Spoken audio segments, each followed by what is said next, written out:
ఈ ఒక్క I scan వల్ల హార్ట్ అటాక్ రిస్క్ ని ముందే తెలుసుకోవచ్చు అని మీకు తెలుసా? అదే రెటీనా స్కాన్ అండి. మనం మామూలుగా షుగర్ ఉన్న పేషెంట్స్, బీపీ ఉన్న పేషెంట్స్ ఆఫ్థాల్మాలజిస్ట్ అంటే ఐ డాక్టర్ దగ్గరికి వెళ్ళి రెటీనాని స్కాన్ చేయించుకుంటాం కదా అప్పుడప్పుడు. అందులో ఉండే మైక్రోవాస్కులేచర్ అంటే రక్తనాళాలు, బ్లడ్ వెజల్స్, ఆ రక్తనాళాల చేంజెస్ వల్ల మనకి బీపీ ఏ స్టేజ్ లో ఉంది, షుగర్ ఏ స్టేజ్ లో ఉన్నది అనేది తెలుస్తుంది అనమాట. అలాగే ఇప్పుడు మీ హార్ట్ కండిషన్ ఏ స్టేజ్ లో ఉంది అని కూడా తెలుస్తుంది రెటీనా స్కాన్ చేస్తే. ఇది ఫ్యూచర్ లో రాబోతుందండి.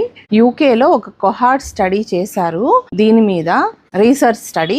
అందులో 2,84,000 మంది రెటీనా స్కాన్స్ చూసి హార్ట్ అటాక్ రిస్క్ ఎంత ఉంది వీళ్ళకి అనేది కనిపెట్టారనమాట ఒక ఏఐ సాఫ్ట్వేర్ ద్వారా. రెటీ సివిడి అని ఒక ఏఐ సాఫ్ట్వేర్. సో ఇది ఫ్యూచర్ లో రాబోయే ఒక టెస్ట్ అనమాట.